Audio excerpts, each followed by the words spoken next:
Climate change has a new poster boy. Companies from British Airways to Facebook and pop artists like Billie Eilish and Massive Attack have promised to make changes to bring their greenhouse gas emissions closer to net zero. They're joining a club of more than 50 countries around the world. This race to zero is a vital step towards managing climate change. But what does net zero really mean? And is achieving it even possible?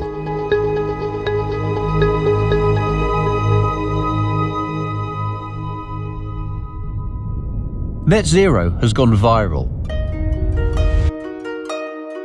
But like all simple slogans, the reality of achieving it is far more complicated.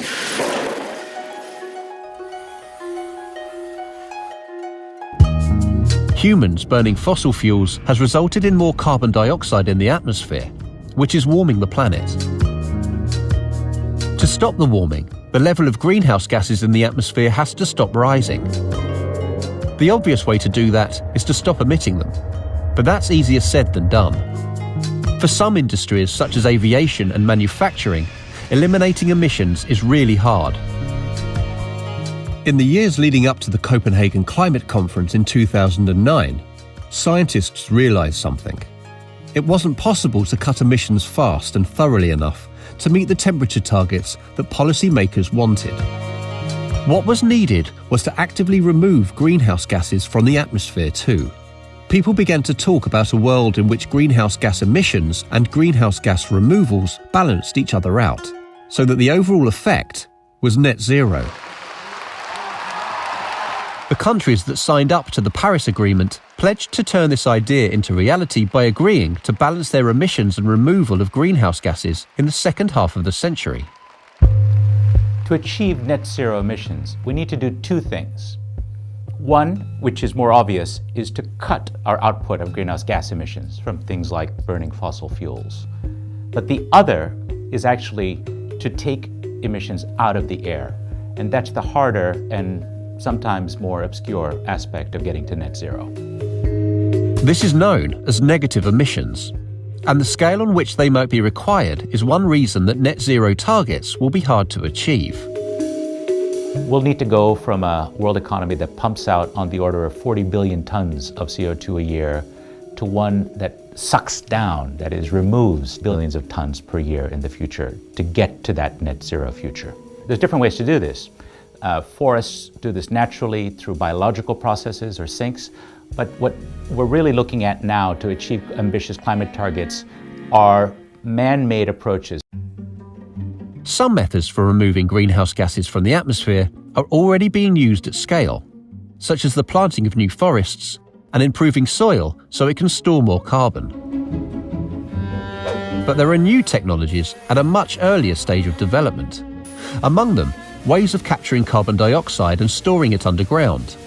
Carbon dioxide could be pulled directly from the air by machines or by growing plants, burning them to generate electricity, and then capturing the carbon dioxide as they burn. There's a flurry of innovation in negative emissions technologies, a range of ambitious to wacky, and none of them are proven at scale, and that's what makes them so problematic. The world is counting on innovations that have not yet been demonstrated at scale to achieve targets that we're setting for ourselves, and that's a big question mark. We're hopeful, but it is still a risky bet. How much greenhouse gas needs to be removed from the atmosphere will depend on how much emissions can be cut. The conundrum. That is, we need both massive reductions in emissions as well as a dramatic scale-up and proving of the technologies for negative emissions. There is a tension between the two, and it's easy for governments and industries to kick the can down the road, saying, well, let's go a little slower on the cutting of emissions now, which will be better for the economy or for our profits, because we can always make massive negative emissions reductions later when innovation makes those technologies cheaper and better. The dirty little secret in that argument is that it may come too late, and it may well give permission for polluters to get away with polluting much more than need be, rather than innovating ways to reduce emissions now. There's also the question of who takes responsibility for each molecule of greenhouse gas.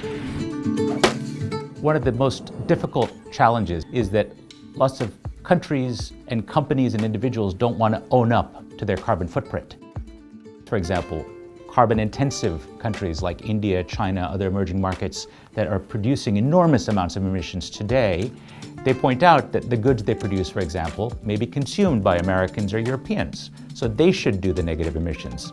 Or they may say, rich countries got rich putting carbon dioxide into the air, now it's our turn to lift our people out of poverty, so you pay for the negative emissions.